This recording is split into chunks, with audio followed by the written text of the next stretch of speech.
what I'm gonna do now is show you all my gear, which is kind of cool. But anyways, I'm using a BCD 2000 from Behringer controller. It's a MIDI controller in with Windows software. The software that comes with it kind of sucks, but you know, what are you gonna do? Oh, by the way, it's not a compact. I actually went hardcore and got myself a nice Dell server. This is actually a server that I bought and I put XP on it. It's one of the best purchases I've done. So, oh, by the way, the case that you see is a custom-made case, at least the bottom part. From here on up, this is an Odyssey case. And the reason why I didn't build the top section is because I already had this Odyssey case and I was like, well, what the heck? So anyways, as we run through here, all my power, as you see, is all in the bottom. I'm having some power issues because with my new equipment, it sucks a ton more power.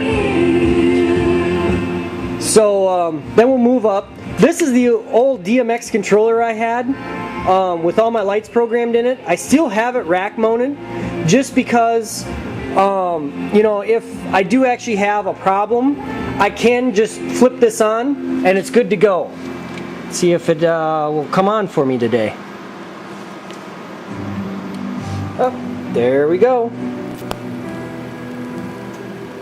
And the lights are on. That's all I need to do. An XLR connection that I have wired in here, and it's good to go. As you can tell, being with the software, and I'll show you that here in a minute, that I'm running all my lights on now, I don't need to have that. So, I'm moving up the line. I have got a dual amp system. They're Behringer amps, and let's see if I can get a good shot of them. They're EP2500s, and I've got two of them. Now, I've heard a lot of people not like Behringer stuff because they think that they're cheap amps, and yeah, they're relatively cheap. Like, I got mine for $300 a piece, which is like really awesome because they go normally for about $350 typically. But they're very powerful. The bottom amp runs my sub, and I'll show you my sub here in a minute. It's a dual 1818 sub, and it's one of the best purchases I've done. Then moving up the line, my other amp is for my full range speakers, which, you know, I'm running 8 ohm speakers for that, and it's awesome because it has tons of power. It's actually about almost 50 watts overpowering, but it gives me enough to work with, and I haven't blown a speaker yet with them, so it's a good system.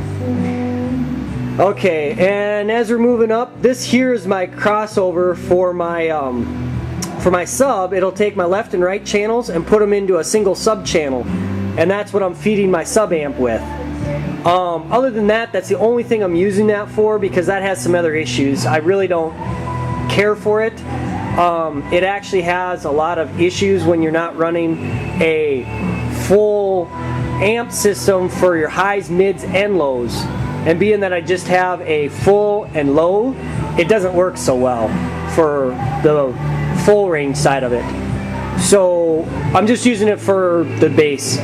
Moving up the line, this here is an enhancer. It's one of the best purchases that I've ever made from Behringer. Like, you got music that you buy that, let's say, has like no bass. Well, this will put the bass in there at the volume that you would expect it to be at. The music that does have the nice bass and stuff, it amplifies it a little bit, but for the most part it leaves it alone. But the best feature of that is your vocals. Like, a lot of people, when they start playing loud music, they lose the vocals within inside the music itself. Well, I have this enhancer set up to actually bring out the vocals, and it actually makes things a ton better. And moving up the line, I do only have a 15 channel EQ, but it's a stereo EQ. And believe it or not, it's a company I haven't seen very much of. I bought this about, well, back in '96, and it's worked for me ever since. A company called DOD.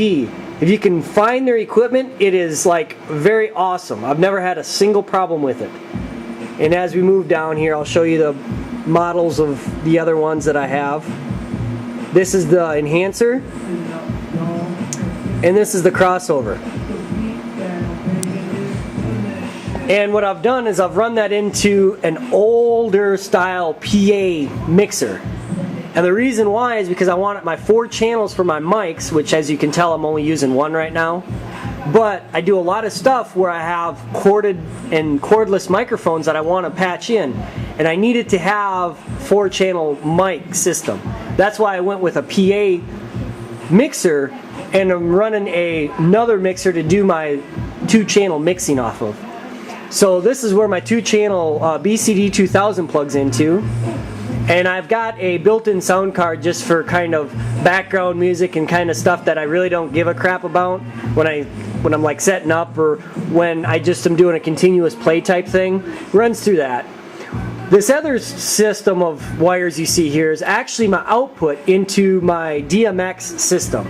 And I'll show you that here in a little bit. But as you can tell, I'm almost a big, Behringer stuff. I wish they would make some more stuff. But this is where I've got my software for my my DMX Lighting. Right now it's just kind of chilling. It's actually a software called Sunlight. I did a lot of research trying to figure out which system would be the best. They're pretty much all the same for when it comes to like this type of software. If you want a real professional, like high-end system for your DMX lights, you're going to be paying upwards between $1,200 to, I've seen software controllers go as much as $10,000. But a lot of those are able to have built-in universes.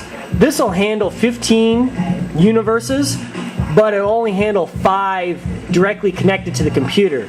All the rest of them have to be networked, and that gets into a whole nother situation, because then you got to get Ethernet to DMX converters in order to work with that.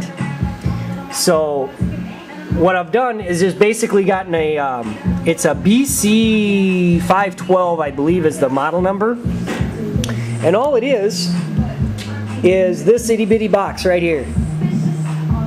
That's all the DMX controller is, between the software and this box, which by the way you can download that software if you want to actually try it out, and it does have a visualization. Mine I haven't set up because I've got some other specialty lights that isn't in their catalog, so I've kind of just neglected to use that and just went with what I can see and do. Shoot, I've got a huge enough place to work with, so why not? But I'll kind of go through my lights real quick. They're really nothing special, at least not to me. I wish I had more cash that I can go and spend on it. But these here I've got 2 Intimidators 2.0s, and those are just my normal intelligent lights, smart lights. And then I got some Barrels intelligent lights, and these are what they call Insignia 2.0s. They're all from Chauvet. And these work okay. They're bright. They take quite a bit of power, so make sure that if you do get a lot of these, that you be very cautious of your power requirements. And I wasn't aware of that until I started playing with them. I'm having to use 2 circuits just for my lighting that you see.